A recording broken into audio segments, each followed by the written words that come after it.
नमस्कार, मैं हूं नफीस अहमद और आप देख रहे हैं न्यूज़ 9 लाइव टीवी।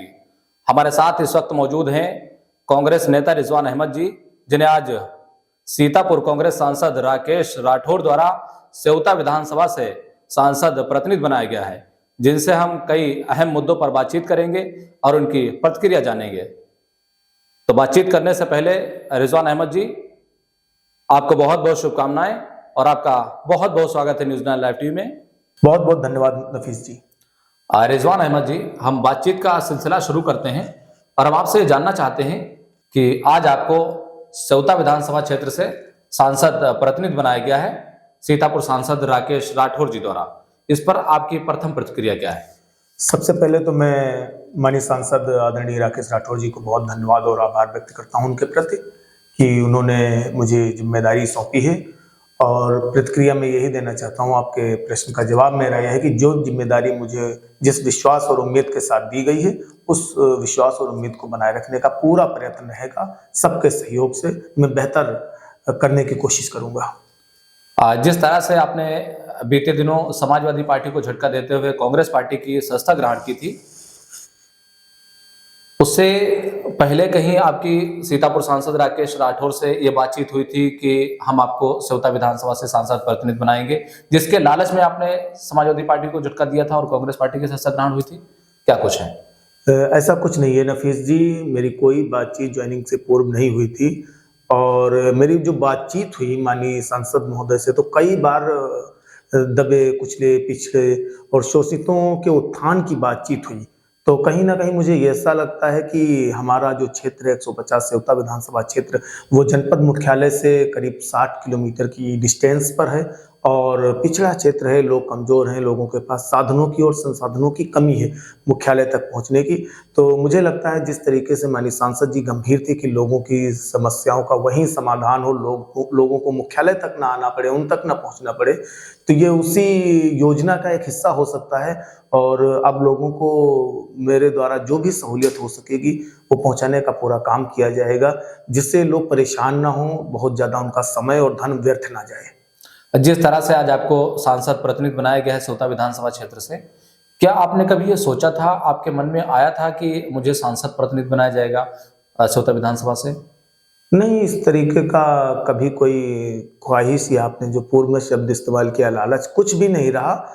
ये इसका सारा श्रेय माननीय सांसद जी को जाता है कि उन्होंने एक बड़ी जिम्मेदारी दे करके हमारा मान सम्मान बढ़ाने का काम किया है, अल्पसंख्यकों का मान और सम्मान बढ़ाने का काम किया है और विशेष तौर से तमाम नौजवान साथियों का मान सम्मान इससे बढ़ा है। आप सोशल मीडिया प्लेटफॉर्म पर देख सकते हैं, बहुत सारी पोस्ट नौजवान साथियों ने लगाई हैं। मैं बहुत आभार भी व्यक्त करता हूं आपके चैनल के माध्यम से, तमाम जो फ़ोन पर बधाई दे रहे हैं और तमाम नौजवान साथी जो सोशल मीडिया प्लेटफॉर्म पर बधाई दे रहे हैं। कहीं ना कहीं पूरा नौजवान आज जनपद सीतापुर का बहुत ही गौरवान्वित महसूस कर रहा है, मेरे साथ खड़ा है। ये मेरे लिए हर्ष की बात है।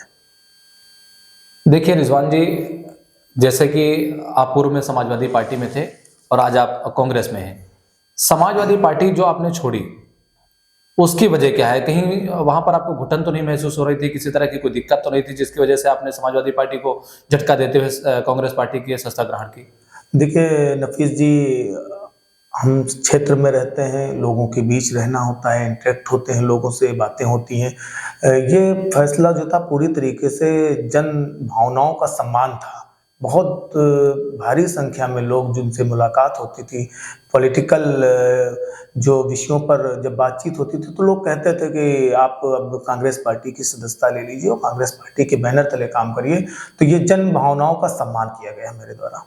रिजवान जी, आप दिल की बात बताइए, हकीकत क्या है? क्योंकि वहां पर भी आप कई पदों में रहे हैं समाजवादी पार्टी में, और जो सपा के राष्ट्रीय अध्यक्ष उत्तर प्रदेश के पूर्व मुख्यमंत्री अखिलेश यादव जी हैं, उनके आप बेहद करीबी कहे जाते थे और उन्होंने कई बार आपको सम्मानित किया है। देखा गया है कि वो आपके पॉकेट में जो है पेन लगाते हुए नजर आ रहे हैं और कई जगहों पर आपको सम्मान से नवाजा है उन्होंने। हकीकतन क्या था? वाकई में कहीं ऐसा तो नहीं था कि आपके साथ में कहीं पर अन्याय हो रहा हो या आपको कहीं घुटन महसूस हो रही जिसके चलते आपने फैसला लिया हो? ये मंच आपके लिए है, आप खुल के बोलिए, बिल्कुल बेधड़क होकर खुल के बोलिए।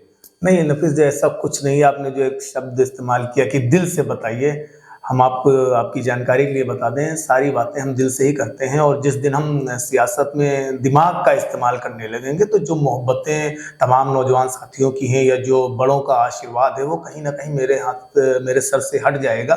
तो दिल के तो रिश्ते बनाए ही हैं हमने और जो जवाब है वही मेरा अभी भी जवाब है कि जन भावनाओं का सम्मान किया गया मेरे द्वारा। रिजवान जी, जब आपने समाजवादी पार्टी को झटका दिया और कांग्रेस पार्टी की आपने शस्त्र ग्रहण की, उसके बाद जो चर्चाओं का बाजार गर्म है, उस चर्चा में ये आ रहा है कि आप सौता विधानसभा से 27 का विधानसभा चुनाव लड़ने वाले हैं, क्या कुछ है? देखिए नफीस जी, बात यह है कि चुनाव लड़ने वाला जब अकेला व्यक्ति होता है और ये फैसला करता है कि मुझे चुनाव लड़ना है तो उसके परिणाम बहुत बेहतर नहीं होते हैं।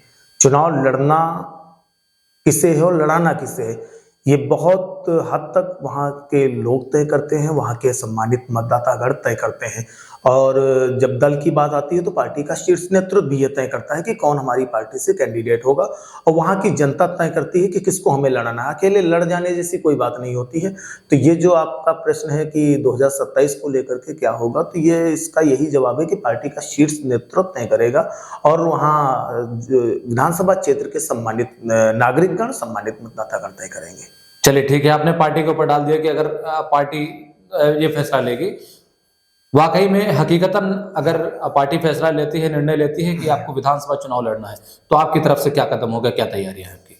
बिल्कुल लड़ा जाएगा। अगर पार्टी विश्वास व्यक्त करती है, फिर हमारे लोग साथ में खड़े होंगे, सबका आशीर्वाद रहेगा, तो कहीं पीछे कदम नहीं हटाने हैं। जो जिम्मेदारी दी जाएगी उस जिम्मेदारी का निर्वहन अच्छे से कर सको, इसका तो प्रयास करना ही पड़ेगा।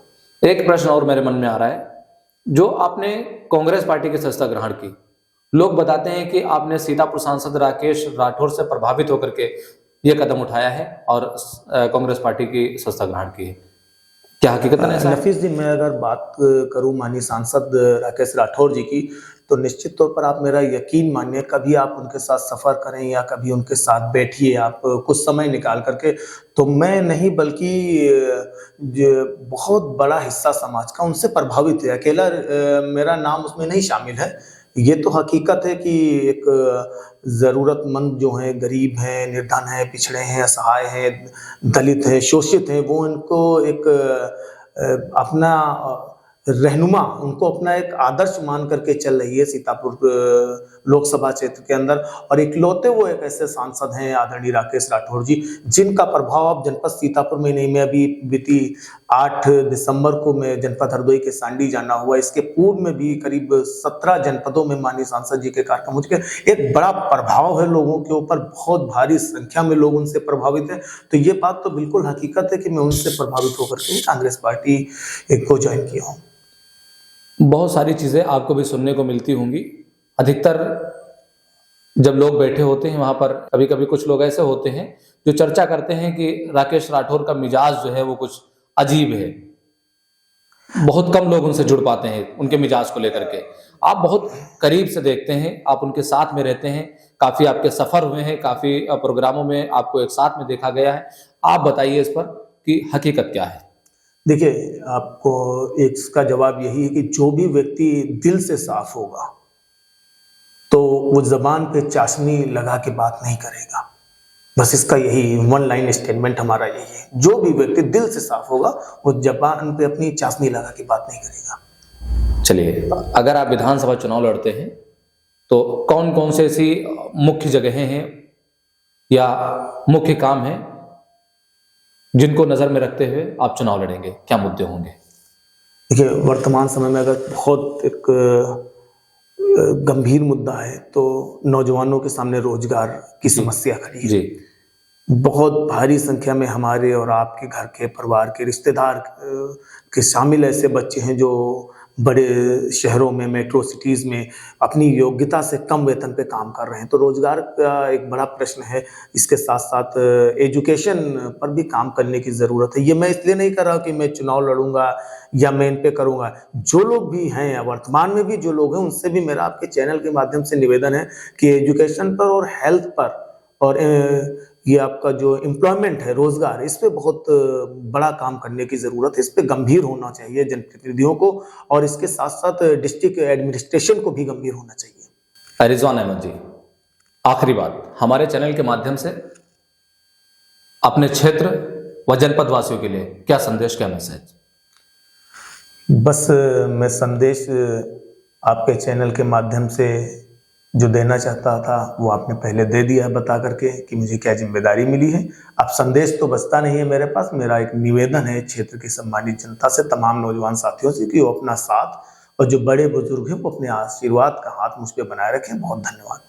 तो ये हमारे साथ रिजवान अहमद जी थे, जिन्हें आज सीतापुर सांसद राकेश राठौर जी द्वारा सेवता विधानसभा से सांसद प्रतिनिधि बनाया गया है और हमसे बातचीत कर रहे थे, हमारे सवालों का बहुत ही बेबाकी से जवाब दे रहे थे। फिलहाल के लिए इस खबर में, इस इंटरव्यू में इतना ही। बाकी और भी ऐसी इन तमाम खबरों के लिए बने रहें और देखते रहें न्यूज़ 9 लाइव टीवी। नमस्कार।